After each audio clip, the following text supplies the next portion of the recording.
Assalamualaikum warahmatullahi wabarakatuh. Halo sahabat ekonomi, bertemu lagi di channel pembelajaran interaktif ekonomi. Pada video kali ini kita akan membahas materi ekonomi kelas 11 yaitu tentang perpajakan bagian 2. Sebelum kita masuk ke materi, coba kalian perhatikan ilustrasi gambar berikut ini. Mungkin dari kalian ada yang pernah bertanya, kira-kira pajak yang dibayarkan masyarakat itu digunakan pemerintah untuk apa? Dari ilustrasi gambar ini kita bisa memperhatikan bahwa setiap pajak yang dibayarkan masyarakat itu digunakan untuk membiayai program-program pemerintah. Contohnya untuk pendidikan, untuk transfer ke daerah, kesehatan, pertahanan, atau ketertiban dan keamanan, perlindungan sosial. Jadi ini adalah contoh ilustrasi pajak yang dibayarkan masyarakat itu digunakan pemerintah untuk apa, dan nantinya masyarakat menikmatinya dalam bentuk apa? Fasilitas. Selanjutnya, mengapa sih kok kita itu perlu sadar pajak sejak dini? Jadi yang pertama, karena apa? Karena pajak itu merupakan tulang punggung negara. Karena jumlah pendapatan negara itu sumber utamanya dari pajak. Kalau kalian perhatikan APBN tahun 2017, sumber penerimaan dari pajak itu hampir 85,6%. Itu menunjukkan bahwa pajak merupakan sumber utama. Nah, bila mana pajak itu banyak yang tidak mau membayar, itu resikonya apa? Tentunya program pemerintah tidak bisa berjalan. Karena apa? Karena pemasukannya sedikit. Mau tidak mau, kalau pemasukan pajaknya itu sedikit, pemerintah harus berhutang untuk menutupi defisit anggarannya.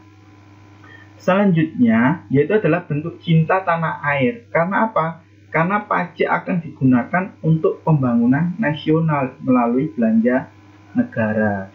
Selanjutnya yang ketiga yaitu adalah wujud kepedulian kepada sesama. Karena pajak merupakan instrumen pemerataan pendapatan bagi negara. Yang keempat yaitu untuk mewujudkan generasi emas, karena dengan kesadaran pajak bagian dari bela negara bagi penerus bangsa yang berkualitas dan berkarakter. Jadi inilah kenapa kok kita itu harus sadar pajak sejak dini. Selanjutnya kita masuk ke materi yaitu tentang macam-macam pajak. Macam-macam pajak yang pertama yaitu berdasarkan sistem pemungutan dibagi menjadi dua, ada pajak langsung dan pajak tidak langsung. Untuk pajak langsung sendiri itu apa? Yaitu adalah pajak yang bebannya harus ditanggung sendiri oleh wajib pajak yang bersangkutan dan tidak dapat dialihkan kepada pihak lain. Contohnya apa? Ada pajak penghasilan (PPh), ada pajak bumi dan bangunan atau PBB, ada pajak kendaraan. Ini adalah jenis-jenis pajak langsung yang tidak dapat dialihkan ke orang lain. Selanjutnya yaitu adalah pajak tak langsung, yaitu adalah pajak yang bebannya dapat dilimpahkan atau dibebankan kepada pihak lain. Contohnya adalah pajak pertambahan nilai dan pajak bea cukai. Ini adalah contoh pajak tidak langsung. Selanjutnya yaitu adalah macam-macam pajak berdasarkan lembaga pemungutan. Dibagi menjadi dua, ada pajak pusat dan pajak daerah. Untuk pajak pusat sendiri itu adalah pajak yang dipungut atau dikelola oleh pemerintah pusat dan hasilnya dipergunakan untuk membiayai pengeluaran rutin dan pembangunan. Contohnya apa? Ada pajak penghasilan, pajak bumi dan bangunan, ada pajak pertambahan nilai. Ini adalah contoh pajak yang dipungut oleh pemerintah pusat. Selanjutnya adalah pajak daerah, yaitu adalah pajak yang dipungut oleh pemerintah daerah, baik provinsi atau kabupaten, dan hasilnya dipergunakan untuk membiayai pengeluaran daerah. Contohnya apa? Ada pajak kendaraan, pajak hotel, pajak restoran. Ini adalah contoh pajak yang dipungut oleh pemerintah daerah. Selanjutnya yaitu adalah macam-macam pajak berdasarkan sifatnya. Berdasarkan sifatnya nanti dibagi menjadi dua, ada pajak subjektif dan pajak objektif. Untuk pajak subjektif sendiri itu nanti pajak yang pelaksanaannya memperhatikan kemampuan dan keadaan pribadi wajib pajak. Contohnya apa? Ada pajak penghasilan. Selanjutnya yaitu adalah pajak objektif, yaitu adalah pajak yang pelaksanaannya memperhatikan nilai dari objek pajak. Jadi objeknya yang dilihat. Contohnya apa? Ada pajak pertambahan nilai (PPN) atau pajak pertambahan nilai barang mewah atau PPNBM. Ini adalah contoh jenis-jenis pajak berdasarkan sifatnya. Selanjutnya kita masuk ke materi tarif pajak. Secara umum tarif pajak dibagi menjadi 4. Yang pertama ada tarif progresif, yaitu adalah tarif pemungutan pajak dengan persentase yang semakin meningkat mengikuti pertambahan jumlah pendapatan yang dikenakan pajak. Contohnya apa? Ada BPH. Ini kalau kalian perhatikan, semakin tinggi lapisan kena pajaknya, semakin tinggi juga tarif pajak yang dikenakan. Berarti ini adalah jenis tarif pajak progresif kalau seperti ini. Selanjutnya itu adalah tarif degresif, yaitu adalah tarif pemungutan pajak dengan persentase yang semakin kecil dengan pertambahan jumlah pendapatan yang dikenakan pajak. Untuk contoh tarif ini tidak digunakan di Indonesia. Contohnya seperti ini. Semakin tinggi dasar pengenaan pajaknya, tarif pajaknya semakin rendah. Ini berarti contoh tarif degresif.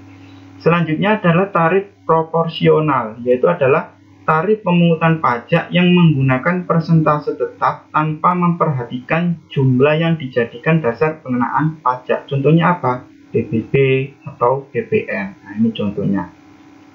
Berapapun dasar pengenaan pajaknya, tarif pajaknya tetap, yaitu adalah 10%. Ini berarti contoh PPN. Nah, berapapun nilainya, tarifnya tetap 10%. Selanjutnya adalah tarif tetap, yaitu adalah tarif pemungutan pajak yang besar nominalnya tetap tanpa memperhatikan jumlah yang dijadikan dasar pengenaan pajak. Contohnya apa? Biaya materai. Nah, ini, kalau kalian perhatikan, berapapun jumlah kena pajaknya, pajak yang dipungut tetap, yaitu adalah 10.000, karena ini adalah biaya materai. Jadi misalkan kalian membuat transaksi apa yang nominalnya berapapun, itu kan kalian pasti ada materai yang harus digunakan. Nah, materai yang digunakan sekarang kan 10.000. Nah, itu adalah pajak yang dipungut pemerintah, itu termasuk jenis tarif tetap. Materi selanjutnya yaitu tentang hambatan pemungutan pajak. Yang pertama untuk hambatannya yaitu adalah perlawanan pasif, yaitu keengganan masyarakat untuk membayar pajak yang disebabkan yang pertama diantaranya kurangnya kesadaran dan kepedulian masyarakat. Yang kedua, kurangnya pemahaman masyarakat tentang pemanfaatan dana pajak. Yang ketiga, sistem kontrol yang tidak dapat dilakukan atau dilaksanakan dengan baik sehingga masyarakat kadang takut pajak yang dibayarkan itu salah digunakan. Selanjutnya ada perlawanan aktif.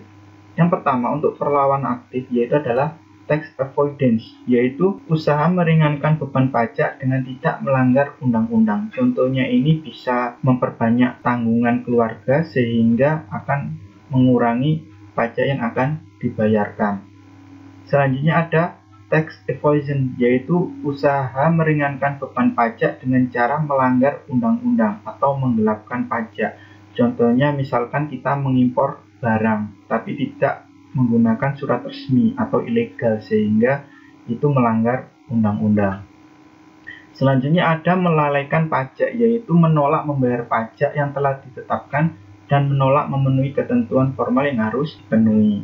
Adapun solusi mengatasi hambatan pemungutan pajak yang pertama bisa dengan mempermudah dalam administrasi pembayaran, karena biasanya bila mana administrasi itu sulit, orang akan cenderung malas untuk membayar. Selanjutnya ada sanksi tegas bagi pelanggar.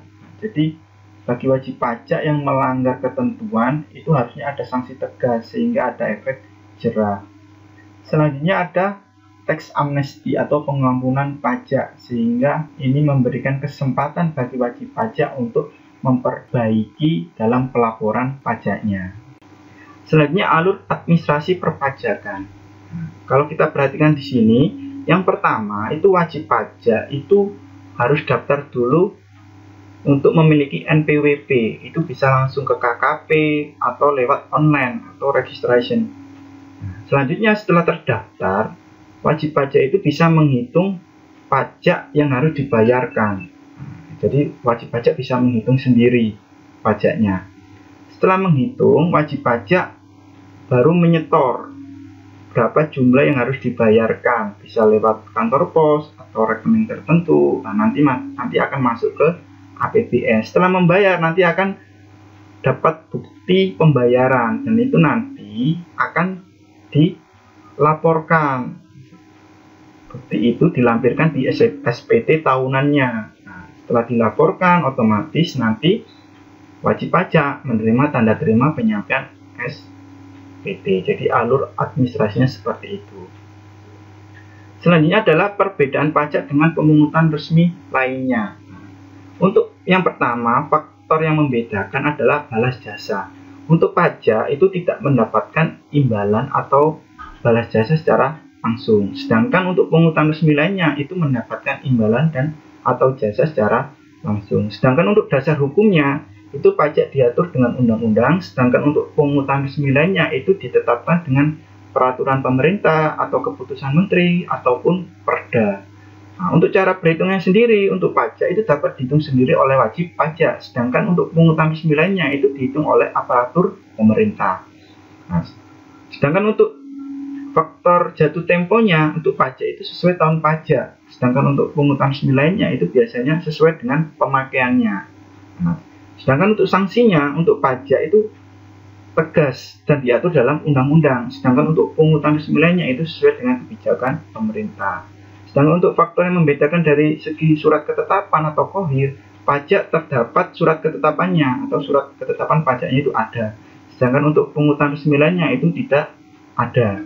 Sedangkan untuk sifatnya sendiri, itu pajak itu sifatnya memaksa atau bayar paksa. Sedangkan untuk pemungutan resmi lainnya itu sesuai dengan kebijakan pemerintah. Jadi ini adalah perbedaan pajak dengan pemungutan resmi lainnya. Baiklah, demikian pembahasan video kali ini. Bila mana ada kritik, saran, ataupun pertanyaan, bisa langsung ditulis di kolom komentar. Terima kasih.